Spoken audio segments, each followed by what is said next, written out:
दोस्तों नमस्कार। मैं अनुराग तिवारी, आप देख रहे हैं करेक्ट इंडिया न्यूज। कल 22 अगस्त का दिन था। 22 अगस्त को देश का सबसे प्रतिष्ठित अखबार दैनिक जागरण में एक खबर छपती है और उस खबर का मुख्य पृष्ठ पर वो खबर है कि भारत ने पाकिस्तान के ऊपर फिर से की सर्जिकल स्ट्राइक। यानी अगर हम इस खबर को माने तो ये भारत ने पाकिस्तान के ऊपर दूसरी बार सर्जिकल स्ट्राइक कर दी है। लेकिन इस खबर को जब हमने देखा और लोगों ने पढ़ा तो इस खबर को पूरी तरीके से पढ़कर अवाक रह गए, शॉक्ड रह गए कि यह खबर दैनिक जागरण के अलावा और किसी अखबार में अभी तक क्यों नहीं छपा और किसी नेशनल मीडिया चैनल में अभी तक इस खबर की पुष्टि क्यों नहीं हुई, या यह खबर जो है अभी और किसी न्यूज़ चैनल में चला क्यों नहीं, अकेले सिर्फ दैनिक जागरण में कैसे चला। तो दोस्तों 22 अगस्त के दिन यानी कल के दिन दैनिक जागरण के जम्मू कश्मीर के रिपोर्टर गगन कोहली जी जो है इस खबर को रिपोर्ट किए थे, इस खबर को कवर किए थे और उनका ये कहना है कि भारतीय सेना एलओसी पार करके जाती है और आतंकियों के 4 ठिकानों को पूरी तरीके से नेस्तनाबूद करती है और सुरक्षित लगभग 8 आतंकवादियों को मार गिराती है। इसके बावजूद सुरक्षित तरीके से वह फिर एलओसी पार करके अपने यानी सरहद पर चली जाती है सुरक्षित तरीके से। इसी को खबर देकर जो है दैनिक जागरण ने लिखा है कि भारत ने पाकिस्तान के ऊपर फिर से की सर्जिकल स्ट्राइक। लेकिन जब यह खबर हम लोगों ने पढ़ा या देश का और करोड़ों पाठकों ने इस खबर को पढ़ा तो कहीं न कहीं इस खबर को पढ़कर उनके भी मन में ये कुछ लोगों ने विश्वास कर लिया कि हाँ, पाकिस्तान ने भारत के ऊपर सर्जिकल स्ट्राइक किया है। लेकिन कुछ लोगों ने जब इसका तहकीकात किया और तहकीकात में गए तो खबर जो है इससे बिल्कुल उलट थी। यानी हम अगर यूँ कहें कि यह खबर पूरी तरीके से निराधार थी। इस खबर को निराधार बताने के लिए जो है सेना को सामने आना पड़ता है और सेना खुद कहते हैं कि यह खबर निराधार है। भारतीय सेना कहती है नहीं, यह खबर निराधार है, इस खबर में कोई भी सच्चाई नहीं है। इतना ही नहीं, पीआईबी यानी प्रेस इन्फॉर्मेशन ब्यूरो भी आकर यह उनको बताना पड़ता है कि इस खबर में किसी प्रकार की कोई सच्चाई नहीं है, यह खबर झूठी है, फेक न्यूज़ है। तो दोस्तों सवाल अब यह है कि आखिर यह खबर छपा क्यों? इस खबर को छापने के पीछे मकसद क्या था? आखिर जब यह खबर छपा तो इस खबर छापने के लिए किसने प्रेरित किया था, या इस खबर को छापने के लिए आउटसोर्स किया था? ये सवाल हमारा आप सभी से, आप लोग कमेंट बॉक्स में ज़रूर इसका उत्तर दीजिएगा। और देश के मैं करोड़ों दर्शकों से कहना चाहता हूं कि इस खबर को आप लोग देखिए और इसका जो है जवाब कमेंट बॉक्स में ज़रूर दें। दोस्तों न्यूज़ लॉन्ड्री एक वेबसाइट है, उन्होंने इस खबर को सत्यता पता करने के लिए, इस खबर की सच्चाई पता करने के लिए खुद ही सुनील कुमार बर्थवाल जो कि सेना के लेफ्टिनेंट कर्नल हैं, उन्होंने उनसे बात किया। तो लेफ्टिनेंट कर्नल क्या बोलते हैं हम आप सबको बताते हैं। आप स्क्रीन पर देखिए कि आखिर क्या बातचीत न्यूज़ लॉन्ड्री में और लेफ्टिनेंट कर्नल सुनील बर्थवाल जी में क्या बातें हुई, आपके स्क्रीन पर हैं। मैं एक एक पढ़ के बताता हूँ, आप लोग देखते रहिए कि स्क्रीन पर क्या लिखा है। ये न्यूज़ लॉन्ड्री की रिपोर्ट है। न्यूज़ लॉन्ड्री की जब सुनील बर्थवाल जी से बात हो रही थी तो आगे क्या मामला निकल के आते हैं उसको भी हम बताते हैं। उससे पहले थोड़ा सा बैकग्राउंड कि आखिर दैनिक जागरण अखबार में छपा क्या है, मामला क्या था, आप लोग देखिए आपकी स्क्रीन पर। सेना ने पुंछ और राजौरी के बीच एलओसी नियंत्रण रेखा के पार जाकर, या एलओसी यानी नियंत्रण रेखा के पार जाकर पीओके यानी पाक अधिकृत कश्मीर के कोटली के नाकयाल में सक्रिय आतंकियों के 4 लॉन्चिंग पैड को पूरी तरीके से तबाह कर दिया, ऐसा दैनिक जागरण लिख रहा है। आगे क्या लिखता है, भारतीय सेना ने इस खबर का खंडन करते हुए कि ऐसा कोई भी ऑपरेशन नहीं किया गया है। पीआईबी ने भी जागरण की इस दावे को पूरी तरीके से फर्जी करार दिया है। आगे न्यूज़ लॉन्ड्री क्या लिखता है वो भी लिखिए। न्यूज़ लॉन्ड्री ने जम्मू में तैनात रक्षा प्रवक्ता के लेफ्टिनेंट कर्नल सुनील बर्थवाल से बात की तो कहते हैं कि इस खबर में कोई सच्चाई नहीं है। हम अखबार को इसका खंडन जारी कर रहे हैं क्योंकि अखबार ने ना दिल्ली में किसी से इस बारे में पुष्टि की और ना ही हमारे जम्मू कार्यालय से संपर्क किया।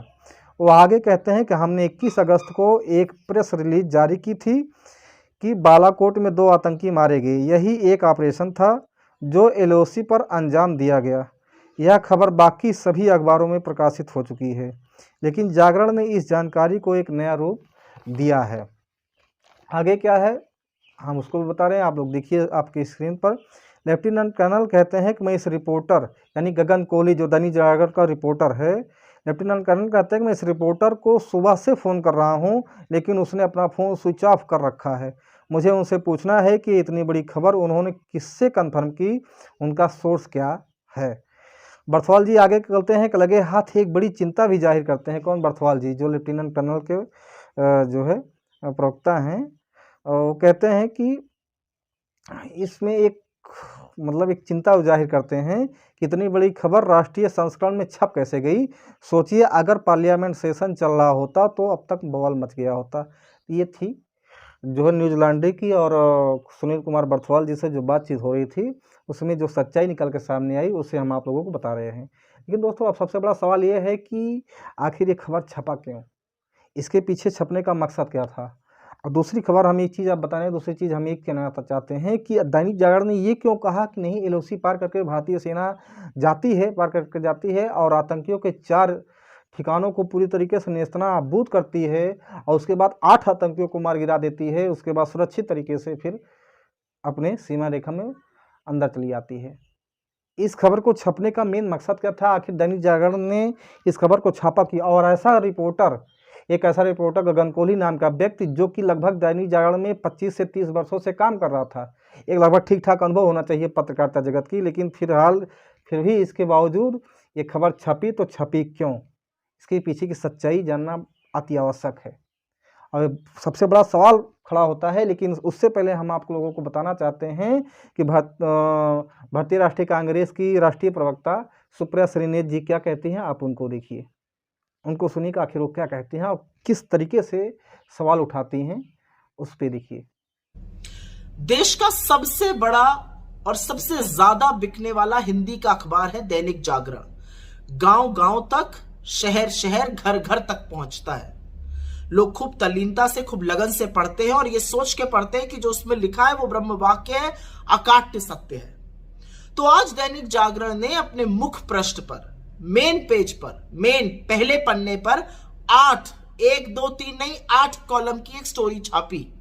और उस स्टोरी की सुर्खी, उस स्टोरी की हेडलाइन, उस स्टोरी का शीर्षक था भारत ने फिर से किया पाकिस्तान पर सर्जिकल स्ट्राइक। कुछ ही घंटों में भारतीय सेना ने सामने आके न सिर्फ इसका खंडन किया, इसको फेक न्यूज भी घोषित किया। तो इससे बहुत सारे सवाल उठते हैं, लेकिन उन सवालों के पहले यह बताना जरूरी है कि अखबार में या कहीं पर भी छपने वाली जो खबर होती है वो रिपोर्टर लाता है, उसका ब्यूरो हेड, उसकी रिपोर्टिंग अथॉरिटी उससे उसकी पुष्टि करती है, जानना चाहती है ये कहां से खबर आई है, किसने दी है। उस खबर के बारे में पुष्टि की जाती है कंसर्न मंत्रालय से, कंसर्न अथॉरिटी से। और इतनी बड़ी खबर की पुष्टि तो रिपोर्टर से लेकर ब्यूरो चीफ, रेजिडेंट एडिटर और संपादक खुद करता है, यहां तक कि डेस्क हेड भी उसकी पुष्टि मांगता है। तो सवाल सबसे बड़ा यह है कि इतनी बड़ी गलत खबर जागरण ने छाप कैसे दी। क्या जागरण ने खबर छापने से पहले भारतीय सेना को या सरकार से इसका स्पष्टीकरण या पुष्टि मांगी थी या नहीं मांगी थी? और अगर नहीं मांगी थी तो इतनी बड़ी खबर बिना पुष्टि के कैसे छाप दी? और अगर मांगी थी तो किसने यह पुष्टि दी? क्योंकि यह तो फेक न्यूज भारतीय सेना को घोषित करना पड़ा।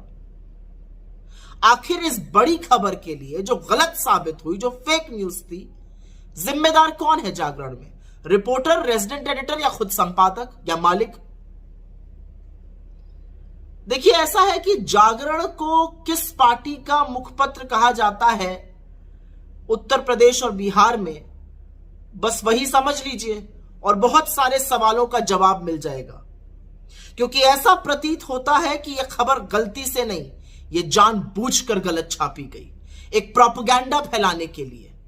और समझ जाइए कि ऐसे प्रोपेगेंडाओं से फायदा किसका होता है। अब सवाल पैदा होता है कि आखिर इस खबर को छपने के पीछे आखिर मंशा क्या थी, ये खबर छपी कैसे, इसके पीछे हाथ किसका है।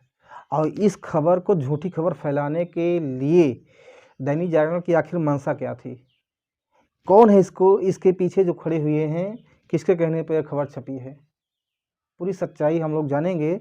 लेकिन दोस्तों, हम ये कहना चाहते हैं कि दैनिक जागरण देश का वह अखबार है कि जो कि सुबह करोड़ों लोग इसको पढ़ते हैं। सुबह उठते हैं, चाय के साथ पढ़ते हैं और चुस्कियाँ लेते हुए इस अखबार को पढ़ते हैं और ये सोच कर पढ़ते हैं कि इसमें जितनी भी खबर होगी वो पूरी तरीके से सत्य होगी। आज का मीडिया इस तरीके से गिर गया है कि कुछ भी पाइए, चरण चुंबन के लिए कुछ भी पाइए, कुछ भी छाप दीजिए, बस इसका फ़ायदा जो है एक विशेष मात्र पार्टी को मिलती रहे, बस यही इसका मेन मकसद है। हालांकि आपका क्या कहना है, मैं जानना चाहता हूं कि आप लोग कमेंट बॉक्स में ज़रूर अपना उत्तर दें। लेकिन सबसे बड़ा मेरा एक सवाल है, और सवाल दोस्तों एक ही नहीं है, 7 सवाल मेरे उठते हैं।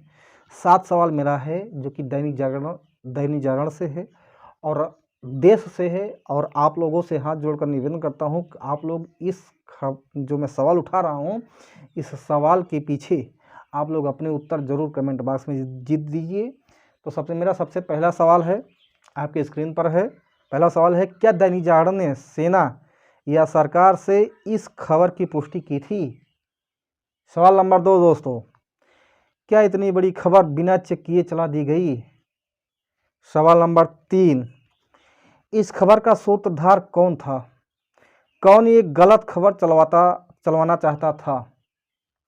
दोस्तों मेरा सवाल नंबर 4, इस फेक न्यूज़ फैलाने के लिए जागरण में कौन जिम्मेदार होगा या है? सवाल नंबर 5, क्या ये गलत खबर जानबूझकर प्रोपोगंडा फैलाने के लिए छापी गई थी? सवाल नंबर 6, ऐसा खबर छपने का फ़ायदा किसको होता है? सवाल नंबर 7, इस अखबार को यूपी बिहार में किस पार्टी का मुखपत्र कहा जाता है? दोस्तों इसी के साथ मैं चाहता हूं कि आप इस सवालों का उत्तर मेरे कमेंट बॉक्स में ज़रूर दीजिएगा। और आप लोगों का क्या विचार है दैनिक जागरण अखबार के लिए, वह भी कमेंट करके ज़रूर बताइएगा। फिर मिलते हैं किसी नेक्स्ट शो में, तब तक के लिए जय हिंद, जय भारत, नमस्कार।